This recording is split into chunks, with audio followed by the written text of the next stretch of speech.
आपके ट्वीट्स, आपके सवालात, एक बार फिर हम आपके शुक्रगुजार हैं for contributing and sending us your questions and your feedback. Let's have the first tweet on the screen now. जल्दी जल्दी से करते करते आन चीमा हमसे पूछ रही है, सर हारिस रऊफ का क्या करना है, such an expensive fast bowler who should play in the next match, Haris Rauf और हसन अली। Haris Rauf will play. आन जब से हारिस रऊफ का डेब्यू हुआ है उनसे ज़्यादा किसी ने T20 में विकेट्स नहीं ली। उसके अलावा हारिस रऊफ जो एक्सपेंसिव आप सबको लगते हैं वो इसलिए भी लगते हैं, अभी थोड़ी देर पहले भी मैंने कहा, क्योंकि हारिस का काम है डेथ ओवर में 2 ओवर्स कराना कम से कम, जिसकी वजह से हारिस के numbers will always be higher.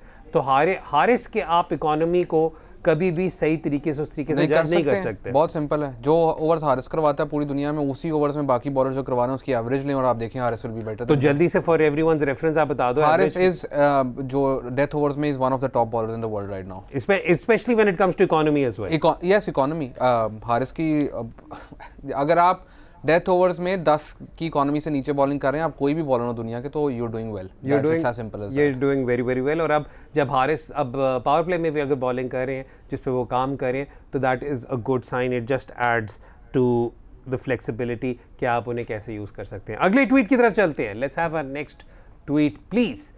Arif Shahzad sahab, discuss करें मिडल ऑर्डर, मलिक या Haider can be good choice other than Iftikhar sahab, and also about the fitness issue related to bowlers who were struggling in fielding and extras।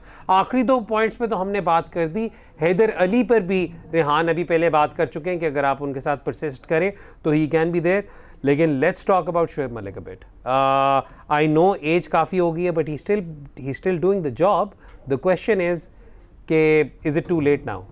I think it is, क्योंकि अब आप Asia cup की squad की मैं बात नहीं कर रहा। अब तो कोई अगर इंजरी होगी तो मोस्ट प्रॉब्ली आजम को पहले भेजेंगे वो, than anything else. I don't understand कि हम पाकिस्तान का, this is only the second T20 international they played in 2022, this is a world cup year, आगे भी अभी मैचेस आने हैं। अगर एक मैच के बाद या 2 मैचेस के बाद कंप्लीटली आप जो आपका प्लान है उसको बिल्कुल ही ख़त्म कर दें, तो there is was something wrong with your plan initially.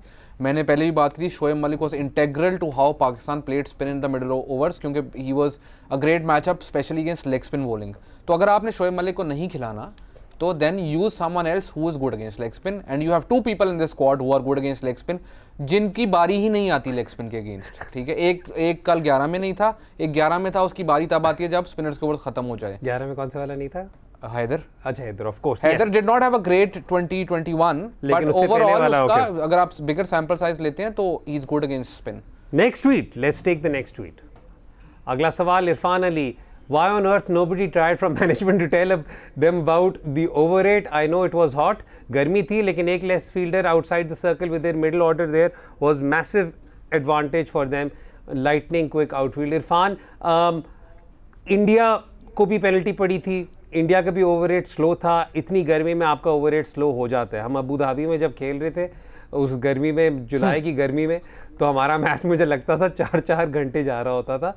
तो ये आई थिंक थोड़ा सा इतनी गर्मी में the match referee should also take a more lenient view. लेकिन आपकी बात सही है, someone should be passing on information and that is ये। वैसे ये रेहान एक ऐसी चीज़ है जो मैं अभी भी तनकीद करूँगा, और शायद इसलिए करूँगा क्योंकि हमने अपने सेटअप्स में देखा है कि बाहर से हम तो इन्फॉर्मेशन पास ऑन करते हैं। This is something with Pakistan can work on. I would be critical of this if this happens more than once. पहली दफ़ा जब होता है या दूसरी दफ़ा जब होता है, उसके बाद जब दोबारा रिपीट हो रहा है तो देयर इज़ अ प्रॉब्लम। पर अगर कल क्रैम्प्स आ रहे थे, अगर कल जो है थोड़ी फिटनेस कंसर्न थी, थोड़ी ह्यूमिडिटी थी, तो एक मैच के बाद I think to jump to conclusions, वो भी उस मैच में जिसमें दूसरी टीम के साथ भी सेम चीज़ हुई हुई, it's too early, but yes it will be a huge problem if this happens again. ठीक है जी, अगले ट्वीट की तरफ चलें। Let's have our next tweet. Jamal Ahmed, after watching today's match and see a fast bowler struggle, should we force them to play each and every league and against weak opposition? Basically workload management। और उस पर बात कर रहे हैं। Leagues पे तो मैं इसलिए बात करूँगा कि थोड़ा सा मेरा एक पर्सनल थिंकिंग है उसके बारे में कि जो खिलाड़ी होते हैं इनकी अर्निंग लाइफ बहुत शॉर्ट होती है। तो अगर कोई ऐसी लीग आ रही है जो उनकी डायरेक्ट इंटरनेशनल कमिटमेंट्स के साथ नहीं क्लैश करी, तो आई थिंक इन्हें अपॉर्चुनिटी मिलनी चाहिए टू अर्न। मुझे कोई वर्कलोड मैनेजमेंट की एक चीज़ समझा दे, जब भी वर्कलोड मैनेजमेंट की बात होती है, वर्कलोड मैनेजमेंट ठीक है, आपने रोटेशन की प्रॉब्लम बात हो, आप अगर कह रहे हैं कि लीग क्रिकेट की बात करें, आप अगर लीग क्रिकेट खिला के इनको रेस्ट करवा रहे हो ना, तो मैं कहूँ ठीक है यार, this is a good plan. League cricket आप उनको खेलने नहीं देते, फिर आप उनको डोमेस्टिक भी खिला देते हैं, वो उससे ज़्यादा ओवर करवा रहे होते हैं। Instead of playing a T20 जहाँ पे वो 4 ओवर करा रहा है, वो 4 डे मैच खेल रहा है। I mean what I am trying to say is के एटलीस्ट कोहेरेंट कम्युनिकेशन तो रखें कि अगर वर्कलोड मैनेजमेंट करनी है तो अगर उधर से रेस्ट करवाया, उधर की एनओसी नहीं थी तो इधर भी ना खेलने दें। It can't work both ways के एक्सक्यूज़ वो है, लेकिन आप इधर भी उनसे बॉलिंग करवा रहे हैं। अच्छा, वैसे मैं यहाँ पे एक और बात भी करूँगा, रेहान ने आई थिंक पिछले शो में कहा था कि वो वर्कलोड मैनेजमेंट की बात करते हैं, तो आप ये भी देखें कि कैंप में कितने ओवर्स करा रहे हैं और आप कितने रेगुलरली कैंप कर रहे हैं, क्योंकि यहाँ पर रैंडमली कुछ I think I found a start for this. काफी खिलाड़ियों के साथ ये होता है, कहते हैं बेटा कल क्या कर रहे हो, कुछ नहीं, चला आ जाओ कैंप करते हैं। अभी उतने ज़्यादा नहीं हो रहे, पर मेरे पास एक बहुत फन स्टैट था between I think 2020 and 2021 the number of camps Pakistan conducted was more than the number of days we were playing cricket. नहीं, लेकिन मैं वैसे यहाँ पे कहूँगा कि जब नदीम खान साहब आए थे तो नदीम भाई ने शुरू में ये इस पे ज़रा मतलब ज़रा स्ट्रिक्ट स्टांस लिया था कि यार तुम लोग कर क्या रहे हो इनकी हर रोज कैंप, उन्होंने थोड़ा सा आई थिंक कंट्रोल करने की कोशिश की थी। एक लास्ट ट्वीट ले लें, फिर उसके बाद we'll just end the show. Last tweet को we'll just incorporate. Nusrat Aleem कह रहे हैं, keeping world T20 in mind, Khushdil Iftikhar Asif can't be your middle order. What do you think Shani official should play at number 3 followed by Haider Fakhar Shadab? इस वक्त तो I think अगर आप मोहम्मद हफीज़ की बात करें तो मोहम्मद हफीज़ तो कहते हैं कि शान को 4 पे खिला दो। And I agree with that, by the way. देखें, इसमें मेरा बहुत simple point of view Shan Masood के बारे में काफ़ी देर से, और मैं काफ़ी देर से बोल रहा हूँ, Shan Masood is a better white ball player then he's a red ball player.